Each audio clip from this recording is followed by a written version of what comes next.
Bad newsnya adalah, ini beneran, PR Aska ketinggalan di dalam mobil papa. Bad news. Kuncinya nggak ada di rumah. Ya kan? Jadi Aska minta Pak Satpam buat jebol mobil papa. Saya bikin ini mah, ini tahu senjata?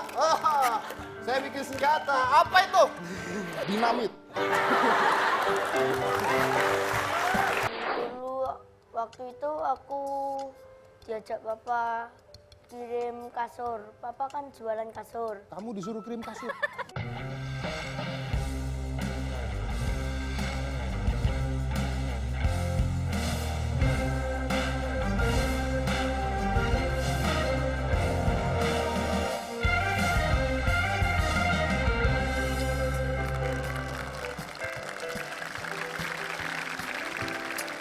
Silakan. Kenapa? Bapak lagi lihat apa? Saya lagi, ya ngomong saya lagi ngeliat apa. Tapi Bapak harus bawain berita, ini kan Bapak host. Oh iya. Kan? Jadi ini ada hal yang menarik ya. Jadi tahu tukang bola itu David Beckham? Pemain bola, superstar, Ah, saya- tukang bola. Kenapa pemain sulap dibilang tukang sulap? Saya nggak marah-marah. Saya teh pemain sulap, dibilangnya apa? Tukang sulap, Tukang sulap, pemain bola. tukang bola. Udah kenapa? Tukang bola, jelas saya tukang bola. Namanya David Beckham, tahu? Ya itu kau tahu ya udah. Ya, jadi si pemain bola ini, David Beckham ini, dia ini lucu kejadiannya. Jadi anaknya namanya Brooklyn. Brooklyn ini lagi live Instagram. Live Instagram nih viral nih. Terus tiba-tiba si bapaknya itu masuk ke chatnya live Instagram. Ya, dia ngomong, itu baju gue. Baju gua tuh David Beckham. Udah gitu dia bilang lagi, kamu bukannya harusnya di sekolah. Jadi ketika live Instagram, bapaknya malah masuk ngecekin. Tapi kalau menurut saya mah ini kayaknya nggak beneran bete, nggak beneran marah ya. Cuman bercanda gitu ya. Soalnya, Gimana lo? That's my shirt. Heeh. Punya Twitter punya? Instagram punya? Luar biasa. Saya mau tanya ya, di pet dan di Instagram, di pet, di Instagram dan sebagainya, temenan sama bapak lu nggak di situ? Enggak. Tapi punya Instagram, pet, Twitter punya? Oke. Stres nggak kalau orang tua kalian main juga? Kenapa stres? Oh ketahuan, takut dicekin. Saya tahu Pak, kalau anak-anak umur segini pasti nge-share-nya itu, ngepostingnya tuh yang galau-galau. Apalagi kalau patah hati, curhatnya ke situ ya kan? Nah, enggak. Itu tadi Pak, cerita lucu antara anak dan juga bapak. Bapak sama Aska gitu nggak?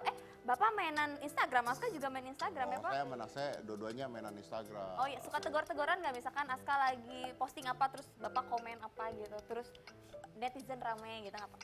Pernah waktu itu, nah kalau saya bukan Instagram nih, ini ceritanya, ini lucu sih, ini ceritanya di WhatsApp. Oh ya. Ini beneran, dia bilang gini, Pak, good news, bad news. Nah, Ya kan, wah good news, bad news, apa gitu kan, saya pikir apa gitu ya.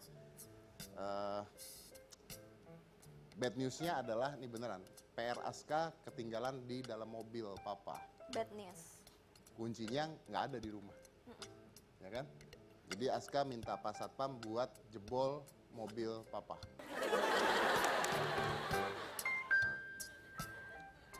Sekarang kuncinya rusak. Oke. Itu bad newsnya. Ya. Udah. Diam terus. Saya nanya dong, good newsnya apa? Ternyata PR-nya udah Aska kerjain dan nggak di mobil kok. Udah jebol tapi itu mobilnya. Bicara tentang anak dan orang tua ya, anak dan orang tua. Jadi kadang-kadang tuh anak-anak tuh suka dibawa ke mall ya, ke pusat pembelanjaan ya. Padahal mungkin kalau Anda tidak mampu membawa anak Anda nggak mampu ngurusin, lebih baik nggak? Karena saya punya fakta-fakta dan bukti-bukti yang menarik yang terjadi di pusat perbelanjaan ketika mereka membawa anak mereka. Ini adalah fakta pertama. Ketika seorang anak itu membuat capek, maka akan ditaruh di sebuah tumpukan biasanya sama orang tuanya. Putar. Ini lucu banget. Bukan hanya ditaruh, bahkan dijual $19 ya. Yang kedua, jadi anak tuh kadang-kadang ngantuk. ya kadang-kadang ngantuk. Nah, akhirnya dibiarkan tidur di troli belanjaan. Tapi, ada tapinya. Tapi bapaknya juga ikut tidur. Tapi ini bener, dia pinter nih. Karena kalau misalnya anaknya, mungkin ayahnya capek. Kalau misalnya anaknya digendong, ayahnya tidur, bahaya. Karena anaknya bisa jatuh atau bisa jalan, bisa merangkak. Tapi kalau ditaruh di troli begini, ya, kalau ditaruh troli begini, aman. Ya, aman. Dan lihat, kalau Anda perhatikan baik-baik, bapak itu walaupun tidur, tapi kakinya satu ada di atas troli tuh. Jadi dia berpikir, oh kalau saya taruh kaki saya di atas troli, saya akan tahu. Kalau misalnya ada orang mau menculik anak saya, trolinya digeser, saya kebangun. Betul. Diangkat aja anaknya ya. Ya, Iya kan? bisa. Nah, iya. Artinya jangan ke mall dengan anak kalau dua-duanya ngantuk. Ketiga, membiarkan anak Anda melakukan hal-hal yang berbahaya tanpa pengawasan orang tua. Masuk ke dalam freezer es. Ya, buat foto. Maaf, kalau Anda lihat itu bukan mukanya lucu tapi beku. Dan ini kadang-kadang lucunya, kadang-kadang konyolnya adalah orang tuanya yang membuat hal seperti itu. Itu tuh ada freezer es, coba deh lucu. Foto buat Instagram, percaya nggak? Bisa kayak gitu. Karena kalau masukin itu ke Instagram, wah lucu banget anaknya, masukin coba. Sekali-kali masukin ke freezer dan kekunci di dalam.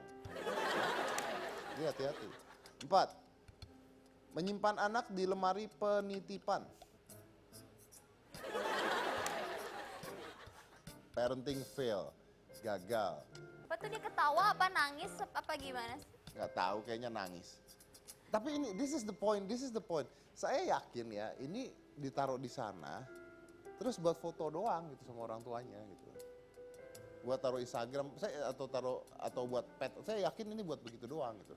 Tapi yang dia nggak tahu ya, itu anak nangis loh. Nah, Anda lupa bahwa membuat anak Anda lucu, itu traumanya besar loh buat si anak. Itu traumanya besar loh.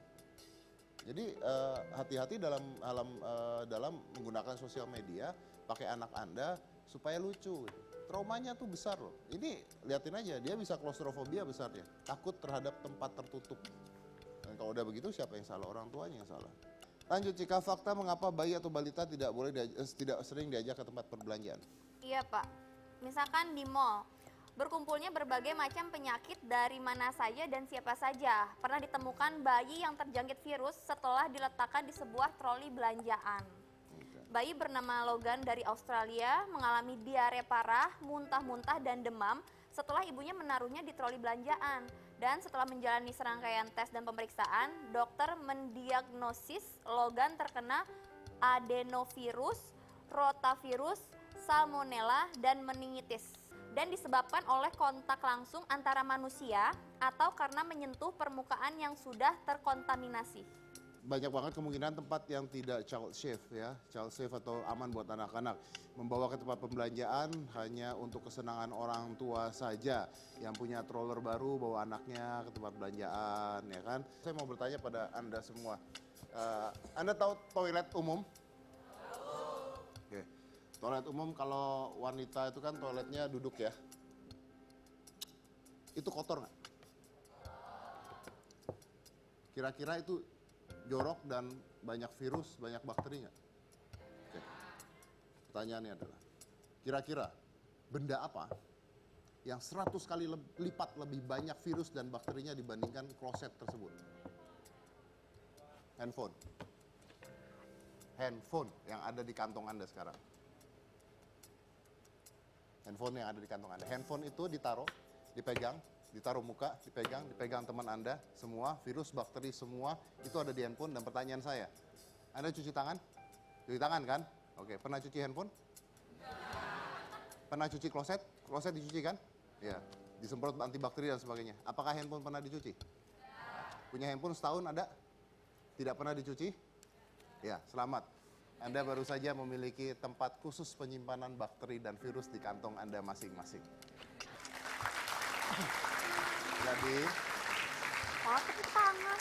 Jadi ini yang saya lakukan. Ini saya lakukan pribadi, benar-benar saya lakukan pribadi. Jadi saya tuh setiap seminggu sekali tuh pakai alkohol swab yang beli di apotik, pakai alcohol swab. Saya buka alcohol swab, itu murah banget alcohol swab. Itu buat ngelap handphone semuanya sama iPad dan semuanya. Jadi itu buat ngelap handphone saya. Dan ini saya ngomong ini bukan ngajarin karena saya memang melakukan. Kenapa pakai alcohol swab? Karena itu mematikan bakteri. Jadi kalau Anda, tangan kan nempel-nempel tuh ya, itu kalau di alcohol swab, udah gitu Anda lap pakai kain, itu jadi bersih, jadi kayak baru lagi. So you try that at home, coba di rumah, menghindarkan bakteri dan membersihkan handphone Anda sekaligus membuat handphone Anda terlihat baru lagi. Just use alcohol swab, nggak usah pakai apa-apa, alcohol swab saja. Bapak tadi sudah memberikan informasi yang sangat berguna bagi kita semua. Maka dari itu saya ingin memberikan Bapak sesuatu. Baiklah. Bapak merem. Ngapain saya merem? Kan biar surprise. Oh iya. Ya, merem ya. Enggak.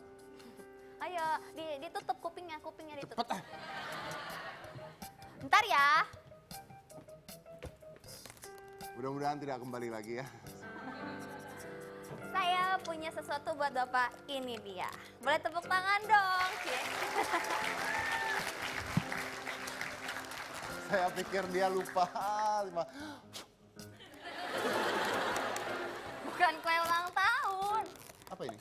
Ini topi. Ini topi? Topi pala saya bundar.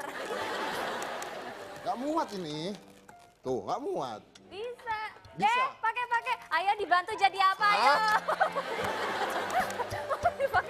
Pak jangan Pak. Pak.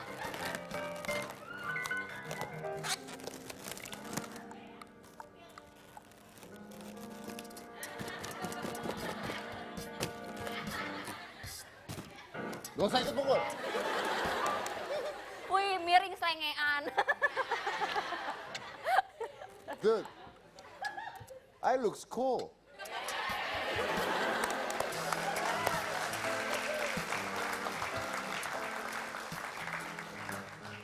Yo, man. Apa ini? Siapa yang buat?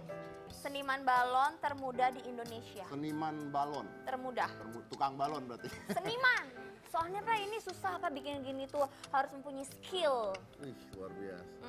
Ya udah. Dan kebetulan Pak yang bikin balon ini seniman itu menjadi tamu Bapak pada hari ini. Jadi kita undang sini, nanti kita akan belajar dari dia gimana cara buatnya. Siapa tahu ada di sini mau buat juga karena dia bisa bikin apa aja, pakai balon. Selain satu ini, jangan mana-mana, tetap di Hitam Putih.